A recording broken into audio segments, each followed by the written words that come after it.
Good evening, I'm Lyndon, And I'm Alex. and this is Moonlit Chronicles.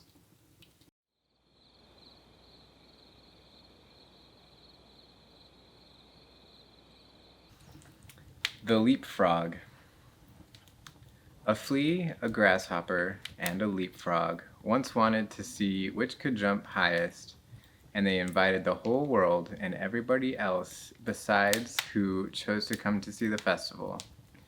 3 famous jumpers were they, as everyone would say, when they all met together in the room. "I will give my daughter to him who jumps highest," exclaimed the king, "for it is not so amusing where there is no prize to jump for." The flea was the first to step forward. He had exquisite manners, and bowed to company on all sides, for he had noble blood, and was moreover accustomed to the society of man alone, and that makes a great difference. Then came the grasshopper. He was considerably heavier, but he was well mannered and wore a green uniform, which he had by right of birth, he said. Moreover, that he belonged to a very ancient Egyptian family, and that in the house where he then was, he was thought much of. The fact was, he had been just brought out of the fields and put in a pasteboard house 3 stories high, all made of cards, with the colored side inwards, and doors and windows cut out of the body of the Queen of Hearts. "I sing so well," said he, "that 16 native grasshoppers who have chirped from infancy and yet got no house built of cards to live in, grew thinner than they were before for sheer vexation when they heard me." It was thus that the flea and the grasshopper gave an account of themselves, and thought they were quite good enough to marry a princess. The leapfrog said nothing, but people gave it as their opinion that he therefore thought the more, and when the house dog snuffed at him with his nose, he confessed the leapfrog was of good family.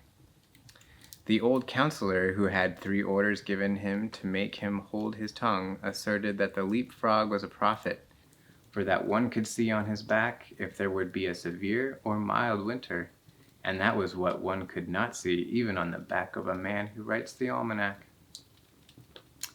"I say nothing, it is true," exclaimed the king, "but I have my opinion notwithstanding."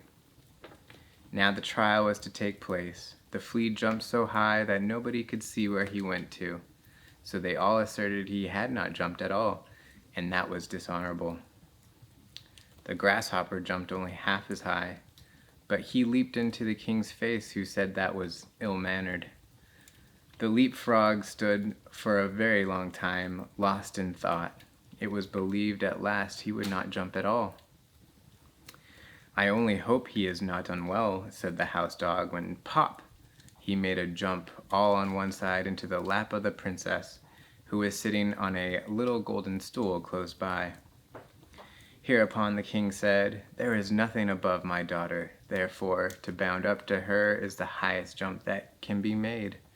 But for this, one must possess understanding, and the leapfrog has shown that he has understanding. He is brave and intellectual." And so he won the princess. "It's all the same to me," said the flea. "She may have the old leapfrog, for all I care. I jumped the highest, but in this world merit seldom meets its reward. A fine exterior is what people look at nowadays." The grasshopper sat without on a green bank, and reflected on worldly things, and he said too, "Yes, a fine exterior is everything. A fine exterior is what people care about." And then he began chirping his peculiar melancholy song, from which we have taken this history, and which may very possibly be all untrue, although it does stand here printed in black and white. The end. That was The Leapfrog. And remember, never stop telling your story.